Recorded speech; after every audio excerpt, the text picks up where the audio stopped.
What we do is very hard. There are days when I sit down and I just realize the amount of context that it took for me to be doing what I'm doing, everything that led to me being here, and then the outcome of what I'm trying to accomplish. It's not simple. It's very, very difficult. And it takes a lot, and I mean a lot of brain power. In Nigeria, I cannot say I cannot do something. I say I will try. Yeah. I will try to people in the West means I will do it. It doesn't mean that, maybe with 12 conditions, it means that you have sort of committed to do this work. And then they hold you to it, right? They hold you accountable. Yeah. Because you don't feel empowered. I still don't feel empowered to say I can't.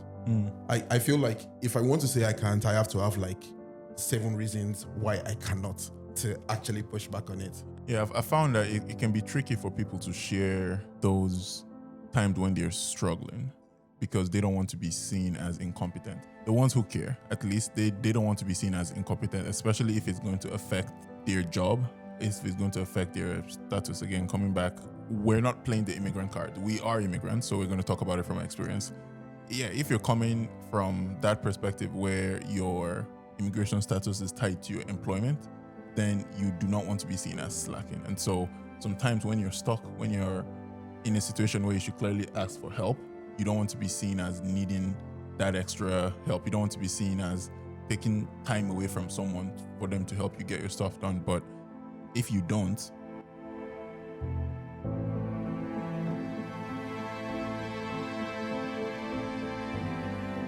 welcome to another episode of Beyond the Build, a podcast where we talk about everything related to software engineering that doesn't involve the technical stuff, the stuff that keeps us up at night, But yeah, that's a conversation for a different day.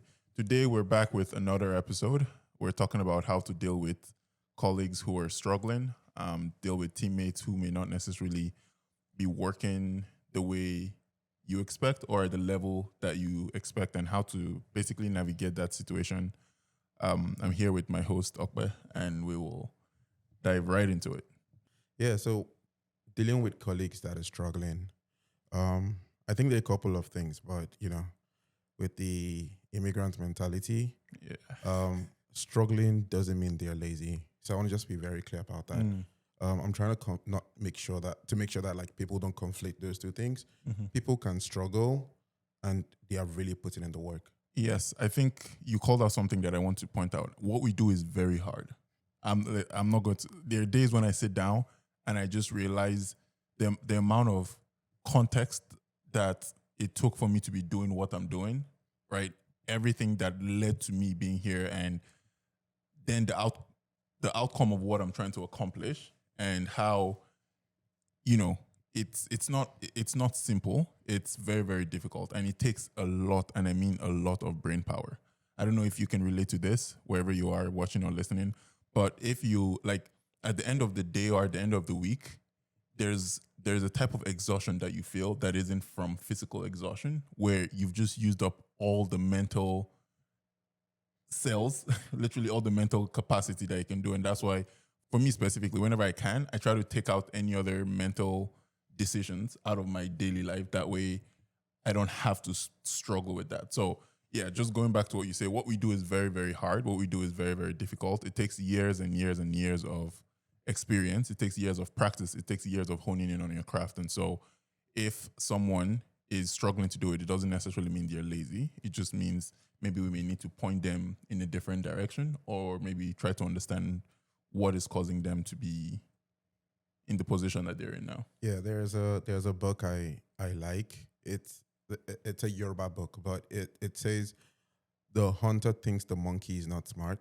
The monkey is smart, it just has its own intelligence. I think what I'm trying to say there is also that people have their personalities are suited to some skills. So you have people that are really good at other things, and it's not software engineering. And maybe they have a software engineering job or they're interning or something, right? Yeah. So it's all that complexity, but ignoring all that. So I think I've just called that those things are explaining things, but ignoring all that. How do you generally spot that somebody is struggling? What do you generally see when you find a colleague struggling? It all boils down to not the way I think about it, or the way I would frame it, it boils down to not doing what they're expected to do, Yeah. or not basically meeting Yeah. meeting the expectation, Yeah. meeting the standard, meeting basically doing their role, right? So if your job as a software engineer is meant to write code, design the systems, do stuff, if you're a data engineer, you're meant to build these pipelines, get the data from point A to B, and you're not just doing those things, or you're doing them at a speed that is not fast enough for the business because things move very, very fast. That's kind of what I define as struggling. What do you define it as? I think it's very similar. So, for example, you see somebody, the person is just blowing past deadlines, man. It's like, this thing's supposed to be done this week, bro. They're very far from it. Or like, it's like you ask them for an update and the update is just literally everywhere. Yeah. Or like, man, I've dealt with people as well that their Jira just looks like something else. I'm like, you need to do this thing. And then the thing that needs to be done that is probably one ticket with like 3 days of work becomes 7 tickets with like 3 weeks of work. And, that's just the reality of what it is sometimes. Yeah, I think it's a little bit tricky too to also diagnose because, like you said, some people are good at one thing, but not that skill may not necessarily transfer to other things, right? Yeah. And what I found is in some in some roles, you may not necessarily need or use Jira. Yeah. And so their way of organizing the work in their mental model is not the way you expect. And that then causes a problem for them to be able to communicate the status of their work, where they are, how much time they have left, or how much they've done, right? And so that I'm not sure if I would define that as struggling, but in the context of working with a team and there are certain team norms that we expect things to be done a certain way, that is struggling. Yes. I like the counterfactual you just gave me. I think there are a couple of other things as well that are in that same criteria, in that same box. As an immigrant, I'm not playing the immigrant card too much. Sometimes in Nigeria, I cannot say I cannot do something. I say I will try. Yeah. I will try to people in the West means I will do it. It doesn't mean that, maybe with 12 conditions, it means that you have sort of committed to do this work. And then they hold you to it, right? They hold you accountable. Yeah. Because you don't feel empowered. I still don't feel empowered to say I can't. I feel like if I want to say I can't, I have to have like 7 reasons why I cannot to actually push back on it. And it's not just 7 reasons, it's 7 solid reasons where there is no walk around on those reasons, right? You can't find your way to say, oh, well, I can't do this, but if I then squeeze this, it's just there's absolute, like, it's physically impossible, or it's mentally impossible, or whatever realm that you believe in, it's impossible for you to do this work or for you to get this thing done the way they want you to do it or the timeline they want you to do it. If anything, the answer is usually never I can't or I will not do it. Is how can I move things around to get it done? Yeah. Right? Yeah. That's typically the mental model where it's like this thing needs to get done. Not doing it is not an option. Is how can we find a way to get it done? Yeah. And I think you're calling out something super important as well, which is generally in engineering, your manager doesn't know how hard work is. Yeah. And most places, what happens is your manager is expected to load you with work till you push back. Yes. And the problem is sometimes you don't know how much capacity you have. You don't know how much complexity it is. And you commit and commit and commit and commit. And you don't know when is the safe point to say, hey, let's stop and push back. And some of it is like, I don't know. I don't know how to, I'm not the best at still doing that till now. So I will commit, and then I'll blow all of my weekends meeting my commitment. But it's a very normal thing because I mean, I'm in the place of, I kind of want to impress and you're dealing with a bunch of all those things. So you don't say, hey, like, let's slow down and let me finish this first things. Because like, honestly, you're committing to a quarter most times, right? Committing to a quarter, you're committing to 6 months, you're committing to a year of work. So if you're working with those time horizons, you don't know the unknowns. And also like the coding isn't even the hard part. It's all the other things around. Yes. The coding takes I've learned at least it's also depending on the scope and the impact. For me personally, in my current career, the coding isn't the hard part. The implementation, especially with AI agents and stuff, which we're going to talk about we actually spoke about that in our second episode. We're going to talk about it in a future episode because, as you'd imagine, between then and now, things have skyrocketed. There's a lot that's happening, but that's a story for a different day. The hard part of the work isn't writing the code, isn't doing the implementation, right? With AI agents, if you plan it out, right, you kind of can give them instructions to go do this, go do this, go do this. If you're using them properly, if you're using them the way you should. The hard part is every other thing, like you said, that goes into figuring out how you should do it, the right way to do it, right? If there's usually always impact, right? How do you then communicate that out, right? Yeah. And I don't want us to steer too much from that topic, but these are all specific things that can be hard for someone who is struggling to keep up with, right? Yeah. I think the final thing is, and this is something that I've seen a decent amount, is what done means for a task isn't clear. And I find this is often a problem with like junior engineers where they say, hey, do this thing. But the person that spec the work that needs to be done doesn't give them a clear, this is what needs to be done. So what you find is like the person is doing and getting back, and the person's like, oh, but that's not exactly what I wanted. Yeah. And then it just becomes a whole thing where like you're 2 months in, you've spent like months on this silly small task, but there is you and the person that says this is what okay means for that task. You've not aligned on what okay means before you started to do the work. Or like the person doesn't even know enough and they're trying to say, I would know good when I see it.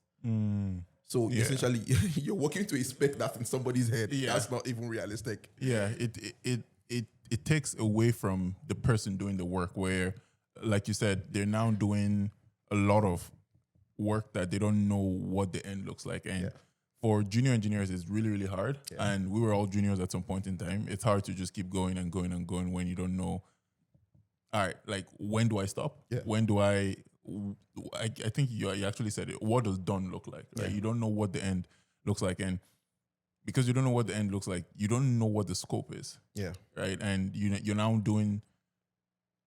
you're basically trying everything, trying to see what sticks. Yeah. I think that's a definitely good one to call out. Interns do this all the time, right? Yeah. But if you're an intern watching this, the most important thing that you should do, or at least should get done for you before you even start your internship, is to scope the work. Yeah. Right? You're there for a very limited amount of time. You're there for what? Maybe 12 months. Sorry, 12 weeks if you're lucky. 12 months internship. Well, you can do 12 months. But you're there for a very limited amount of time. Scope the work. Figure out what a positive outcome looks like. That's typically what should happen for most tasks. But like you said, if you're working with some seniors and principals who are not necessarily good at being leaders, just because you're a senior and principal doesn't mean you're a great leader, then they can kind of like box you to that corner where they're judging you or they're giving you assignment and task and not giving you all the information you need to complete it. Yeah, I think that senior, like engineers sometimes, I think also it's also common when you have like PMs who, because like a PM, the reality of it is like, the way I think about it is, if you have a technical system, an engineer understands the nitty-gritty, the PM understands it at a high level, but sometimes the high level understanding doesn't match reality. Absolutely. And when they say, hey, do this thing, they don't understand the complexity of what is really possible. So that's a thing that I find as well. Yeah, sometimes they also give certain things to the wrong people. Yeah. Where, like, yes, there's always room and opportunity to grow. You grow and you learn by doing, but they're just you can give somebody something that's just way above their level, where there's so much information that they don't know, so much context that they don't know, that to get all of those things, yes, they'll get it done eventually, but in like 1 year, or in like an absurd, crazy, in a very, very large amount of time. Yeah. So when you find, like, for example, somebody is struggling, what kind of things do you find help to get the person out of that space? That's a good question. I've typically always tried to go the direct route, right? So first, the person may not even know they're struggling. Yeah. Right. I don't know if you've had this conversation with people where you can clearly tell Bros is struggling, but in his mind is like, oh, like, they may not see it as a problem. Yeah. Because they may not, in their head, what is the standard is different from what we expect to be the standard. But I found some people don't like what they're doing. And there's no amount of motivation that you give them Sorry to go on a tangent. So like they're just doing it strictly for the money. So which is fine, right? But at the end of the day, it does affect the people who are doing it Yeah. who because they enjoy it and to get rather the people who take pride in doing it and want to do it well. But with people like there's nothing you tell them for them to do more or for them to kind of like get to that level, right? They're coasting, they're doing the bare minimum. But what I found is having intentional conversations with them and just being like, hey, this is what is happening and kind of like hearing from them, hear their perspective, right? It could be like you said, they're not just good at this, right? I've worked with people who are not the best in English, but they're the smartest engineers. Yeah. So their implementation were always beautiful, always to spec, always great. But their communication as to when the thing is getting done, how it's getting done, and all that stuff, it's a little bit hard for them to convey that information because they have to think about what they're saying in their own language, translate it, and then try to say it back to you. Same thing with writing as well. Yeah. That is real. I've had colleagues that are from like they think in a different language, and just if you thinking in your language and then saying English, after There's like 20 minutes, this person is mad. If you make him talk for 20 minutes, about like the 18th minute mark, the conversation starts to go south. So he only does stuff in small doses, and he was a really excellent developer. Yeah. But he just couldn't do conversations in long doses. Yeah. But I think the way I think about it when I see someone struggle is I try to reframe things. So first of all is like, hey, first, what do we both have an understanding of what needs to be done? If we have like the same base set of assumptions, then I'll say, okay, so what do we think are the milestones to get that stuff done, right?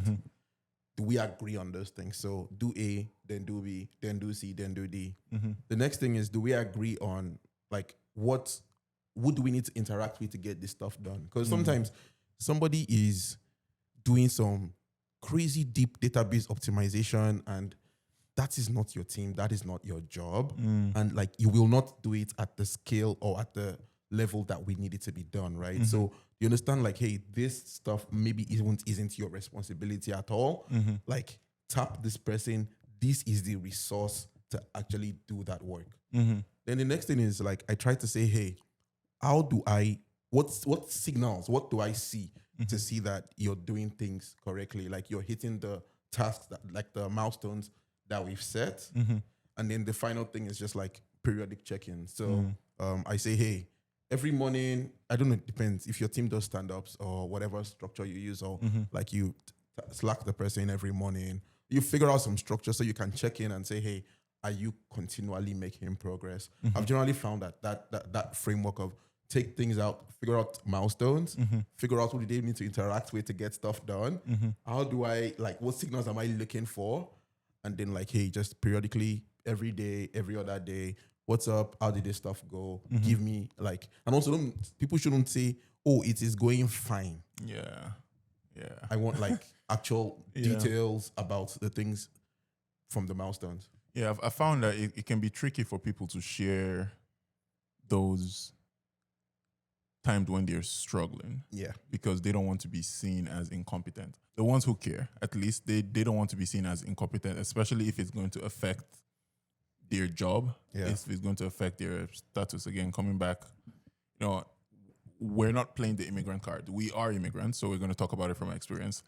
Yeah, if you're coming from that perspective where your immigration status is tied to your employment, then you do not want to be seen as slacking. And so sometimes when you're stuck, when you're in a situation where you should clearly ask for help, you don't want to be seen as needing that extra help. You don't want to be seen as taking time away from someone for them to help you get your stuff done. But if you don't, you are costing not only the project, you're costing your team, you're costing yourself, right? Because I think what most people don't understand is that asking for help is a skill itself, right? Yeah. So ideally, you shouldn't wait till someone is coming to ask you, yo, how far, this thing that you're supposed to be doing, you haven't done it, right? Or you're not doing it at the level for them to then say, okay, let's break this thing down. So yeah, I completely agree with your approach as well, which is to then, take things back, figure out where they need the help, right? Either like understanding are we both on the same page that this is what should happen,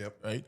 then breaking it down into smaller milestones and stuff like that. And that's a skill that they don't teach. Oh yeah, you don't get that. Yeah, I can't reasonably think of a place where I learned how to break down problems into smaller sub problems, right? Yeah. Recursion, you can say recursion, but that's a technical, that's like the coding aspect of it. Like that's like a problem solving thing. But we're talking like in the real world where tell you, okay, I need this data to go from here to here. Yeah. So when you think about the framework that we spoke about with knowing how to help somebody that's struggling, I think the next thing is you say, oh, you're struggling. Now you need to go to the other side, which is you need to figure out an accountability framework for them.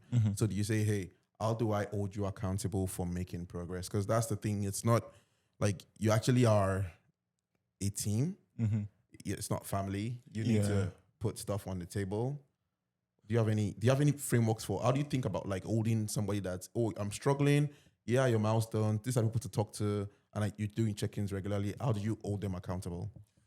I think off the top of my head, when I think accountability, there's two parts to it, right? I can hold you accountable, but if you don't care or if you have no intrinsic motivation to actually get better, then my accountability doesn't mean much, right? Okay.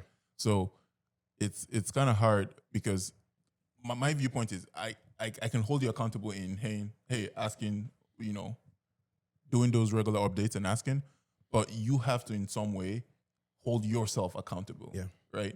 And I think when I think about it is more of how do I help you hold yourself accountable? Yeah. And that's by either trying to understand your motivations or doing specific things, Yes. right? Like if you don't want to do this job or if you don't want to do the work or if you're not engaged in the job in whatever capacity, then there's really no way, right? So it's more building a good relationship with the person. Now, like you did say, you did bring up a very, very good point. We're not family. Any job that tells you that they're family. I know if you're listening, you can't see our face, but we're just like, it's a transactional relationship at the end of the day, right? So you still want to, my viewpoint is you still want to have a good relationship or a decent relationship with the person to try to understand their motivations. Yeah. Otherwise, to kind of like hold them accountable. Outside what you've said of asking for updates, giving like, doing regular stuff, there isn't much you can do because that's kind of like what a PIP is, right? PIP, they put you in a performance improvement plan. In a corporate world, PIP is probably like PIP is you're on your way out. You might as well start looking, right? It's very hard for you to go from a PIP back to being a regular employee. Not saying it's impossible, right? But yeah. I think there are a couple of things that I wanted to mention first. So the previous thing we were talking about, right, with the framework, I think this goes back to feeling like you're in a supporting team. So your work team isn't a family, it's a work team, but it's a team. But you also need to feel like you can ask questions, you can struggle, and there is space for that. So what I generally think I will say instead is like, how I would think about it is if somebody's struggling and I want to start to hold them accountable, I think the first thing is, and like, if you listen to like, okay, so Charlie Munger talks about CF Bruns was somebody that basically built a bunch of refinery things. But one of the things he always talks about is you always have to give a why. So when you are telling somebody, hey, this stuff is important, this is why you're doing it, I think the first thing you probably want to start with is like give the person context. Hey, we need to get this stuff done because of this and this and this and this, right? You give the person context on why the work they're doing is even important. And then after that, you get like you and the person, you make sure you agree on this is now what we need to do by this particular time, right? So in 2 weeks, we need to do this. By next week, we have a demo in 2 weeks. So by next week, all of the networking stuff has to be done. All of the routing has to be done, blah, blah, blah, blah, blah. That's right. You both agree on it. The next thing I think is you say, hey, what are the risks involved, right? Like, hey, you've never configured any networking thing before. You don't know what a VPC is. You don't know any networking thing. Like, that's a risk, right? And as the person that's supporting you, I kind of want to de-risk that, right? So generally, like I'm a tech lead, I will probably say, hey, like if you don't really feel safe doing that, like I will do it, like pass that work to me, right? And focus on the things that you can do so that you come out looking like a star, and I can do some stuff in the background to support you to deliver on the work you need to do, right? But somebody has to understand the risks with the work you're doing and try to help the person de-risk it, right? So you say, hey, if you don't do this thing, and that's the next thing, escalation. If you don't do this thing within this time, well, tap in a network engineer if you are unable to do it. Because like sometimes I also don't know the thing as well. So you're like, hey, you think, okay, so we both have like, this is what needs to be done. We agree. You call out the risk, figure out all of the risk factors, try to mitigate them. There might not be that many. There might be a bit more. It depends on how much like ambiguity there is with the work. And then the next thing is like, hey, man, if you click the thing, you know, they click. Who do we call that knows how to click this thing properly, that knows how to configure this thing, and you can tap out and like pull the person in? I think what I'm getting from you is just being as explicit as possible. Yeah. Giving as much detail as, like you said, why we're doing the thing, right? Context, what we've agreed upon so that we're on the same page, risk, what are the risks involved, and then escalating. Those are all essentially giving as much context and as much detail as possible to the person. That way they have all the information. And at that point in time, if they still are struggling or if they haven't made any progress, then in some way, I hate to say this because I don't like to be that person, but it's not on you anymore, right? You've kind of like done all you can, you've basically done all you can to get the person to a place where at least they should be functioning or at least help. But again, we are people and people are not machines, right? Yeah. There are so many external factors that affect the way we work, the way we operate, the way we think about things. So you can do all of that and still, you know, the person or the people are not doing the work that you expect. And in that case, you just have to in some way accept it and keep moving. But for specific roles, I would love to discuss how we can help, or rather how you can provide support for specific roles, right? If you're a developer, right, a software engineer, a programmer, what do you think are some ways that you can support other programmers that are struggling, specifically on the technical side?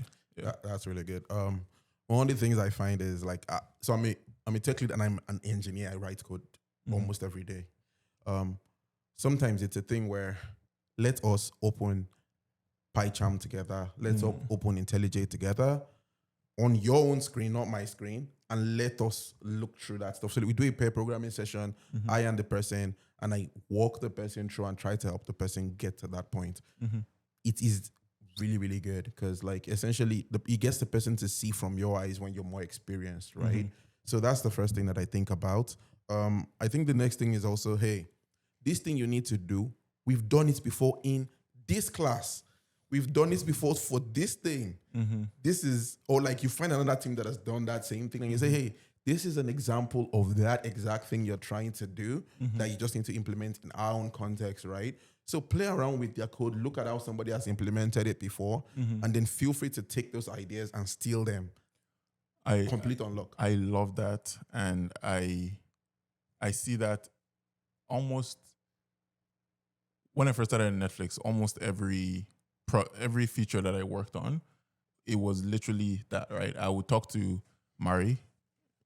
Shout out to you, Mari, if you're listening to this, if you're already listening to it. I would talk to Mari and Mari would be like, hey, this is what needs to happen. I'll be like, okay.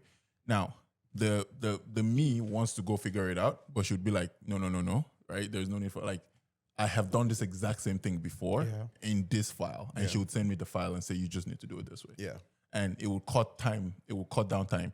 Would I have found that thing? Probably, right? Yeah. The way I'd be working, like I genuinely enjoyed looking at the code base and reading through, but she would do that thing where even now where it's like, I'll give a technical example. I know we don't talk about code. I was trying to implement a rate limiter on one of our services so people don't bombard the service. I was going to go do it myself. She was like, no. We've done this thing before in so and so service. This is the class. This is the document I wrote on it. Go and build on my own, right? Like yours will probably be different. You can spec it out differently because they're two different services. But from someone who receives support like that, 1,000%, that's definitely one way to do it. Now, you on the other side that you're receiving the support, it won't be black and white. Rather, it won't be straightforward, right? Yeah. You have to go do some work in the back end to try to figure out, okay, like you're an engineer, right? Yeah. You have to then go and say, okay, let me figure out this, let me figure out that, use your skills, try to run it, make informed guesses as to why you think something is working one way. Then you check, then you say that the guess was right. Then you then move on to like different parts, right? There are all these tricks and all these things, but essentially always make sure you are using information that they give you to build upon to basically build upon so you can get your work done. Yeah, you want to have because the thing is, when you look at an example that's in your code base and you re-implement it, the mental model says, this is my struggle with AI. AI writes code, doesn't look like anything else anybody has written. Like the same functionality, somebody has to have two mental models to understand the exact same functionality, because one person wrote something, or maybe like half of your code base looks like this, and then the new AI stuff looks completely different. And it's the same idea implemented in two different ways that are not compatible with each other. But so we gave the engineer example. What do you think if you are interacting with a PM and the person is struggling to support the team? For PMs, it's kind of hard to give PM advice when we're not PMs, but I will say the best PMs that I've worked with, which T was here. We had a very great episode with T. You should definitely go watch it. T is a senior PM at Microsoft, one of the greatest PMs that I've worked with.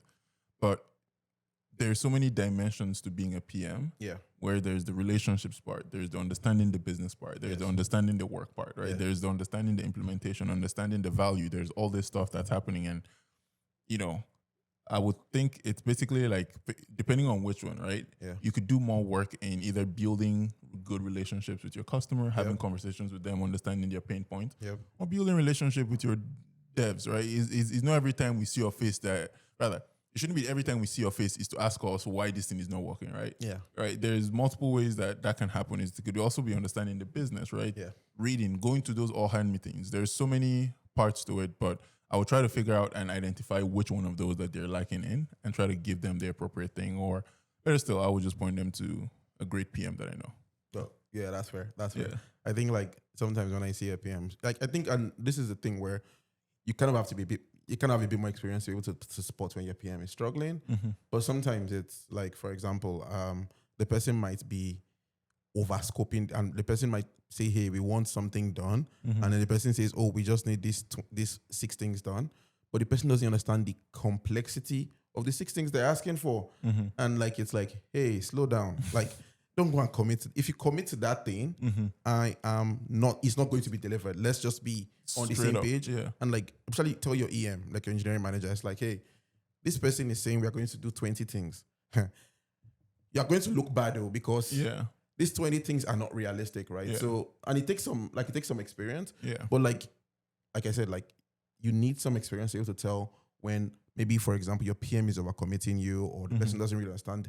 Because in reality, you both look at the world from different lenses. Absolutely. You are inside the code and you're the one that understands that this thing, to log and to trace this thing, is like 2 weeks of work and we don't have any of the infra available and stuff. From her, if it logically, from them, if it logically makes sense, that might be good enough. But the translation between what is in their head and what needs to be done might be very, very far apart, right? So it's a skill you learn over time. Absolutely. Absolutely.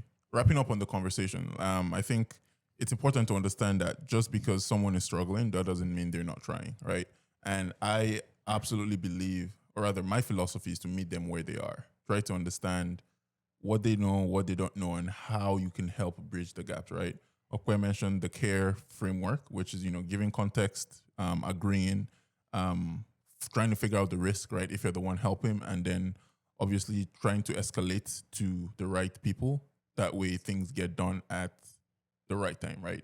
But at the end of the day, people are people, meaning there are so many factors that go into how we operate as people, and it's not just black and white. So I always like to operate with giving people grace, but at the same time understanding that things do need to get done. But yeah, just be kind. Be the person that you would want to be. Be the person you would want to approach you when you're in a scenario where you're approaching someone that needs help. Yeah, and that's very true. I think when we say software engineering is a team sport, it's a team sport. Yeah. If in a team sport, you can't say, oh, Michael Jordan scored the most points, but his team lost. The whole team loses. Yeah, One person doesn't score more points and then make the So that's the reality of it, right? Yeah. Like I do it when I say escalation, I'm not saying escalating to go and tell your manager that this person is the worst engineer in the world. What the hell is he doing? I mean, like escalating to get the work done. I think generally there's the thing where you want the person to be held accountable by your leaders, but generally your leaders can see the person is struggling. I don't think like I've never found a spot where like it wasn't obvious to your leader, especially when you have like EMs that have like some experience. That's not a complete new person to the company type person. They can spot when someone is struggling. So it's not on you to go, hey, this thing is struggling. It's just how do we get the team successful versus like how do I look good and they look bad. I think it's that balancing act. Make sure that you're working with the perspective to make sure the whole team wins. It's not obviously if you work in a place where it's called dog eats dog and they're stack ranking, man, maybe it's a different game, right? Amazon.